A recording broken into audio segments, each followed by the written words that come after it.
Sophie Ferreira-Le Morvan, je suis directrice de la responsabilité sociétale de l'entreprise au sein du groupe April.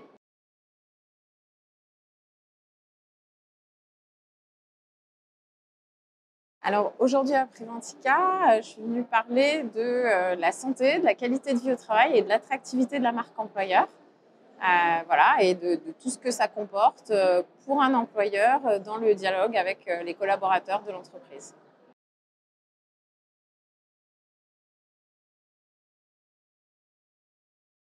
Toutes les entreprises sont d'accord pour constater que le rapport au travail a fortement évolué ces dernières années et que du coup, il faut construire un autre futur du travail. Et dans cette imagination, ou en tout cas dans cette construction d'un futur du travail, les entreprises, et notamment le groupe April, ont choisi de partir de la co-construction, mais avec beaucoup de pragmatisme et surtout avec aussi une mesure permanente à la fois des attentes des collaborateurs, mais aussi des résultats de ce qui a été mis en place, tout simplement pour savoir si effectivement on satisfait à la fois les collaborateurs en tant qu'individus au sein du collectif de travail, est-ce qu'on satisfait le collectif de travail en tant que tel, et puis est-ce que ça rejoint aussi les ambitions de l'organisation, c'est-à-dire de l'entreprise elle-même.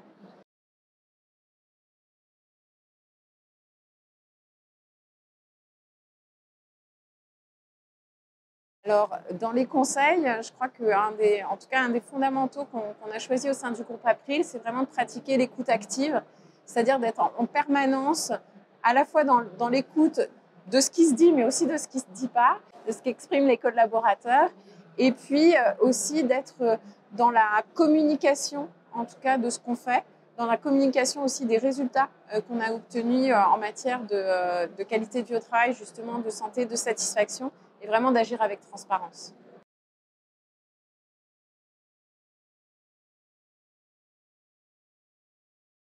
Et cette écoute active, on l'a traduite de plusieurs manières.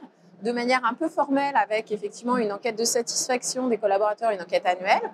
On a aussi des enquêtes thématiques qui viennent interroger les collaborateurs, par exemple, sur une situation particulière qui est le collaborateur en situation de proche aidance auprès d'un des siens.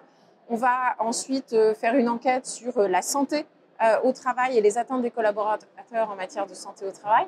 On va les interroger sur leur mobilité, comment elles viennent au travail, comment ils concilient ce temps du déplacement avec leur vie privée notamment.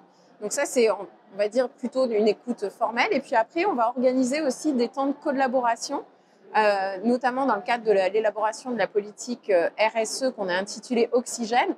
On crée ce qu'on a appelé des labs oxygène, qui vont être des mini-hackathons dans lesquels on va prendre une thématique et on va justement co-construire le plan d'action qu'on souhaite mettre en œuvre de part et d'autre, employeurs comme collaborateurs. Voilà.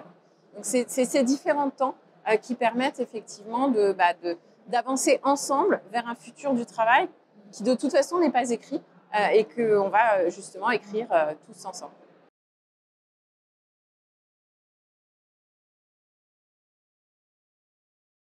Alors, sur l'enquête santé, c'est celle de 2023, donc je n'ai pas encore la réponse. En revanche, celle sur les salariés aidants, on a vraiment fait une enquête à la fois qui nous permettait de savoir combien de collaborateurs étaient concernés par cette situation d'aidance au travail, et ils sont quand même 28%, donc c'est loin d'être neutre, en tout cas dans un collectif de travail.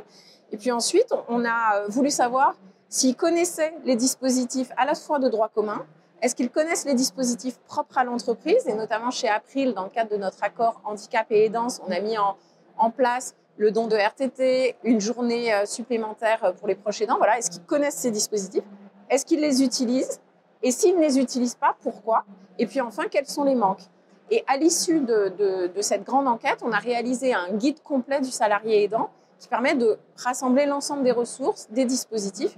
Et on a aussi très concrètement transformé notre mission handicap en mission handicap et aidance pour qu'ils aient un interlocuteur propre au sein de l'entreprise.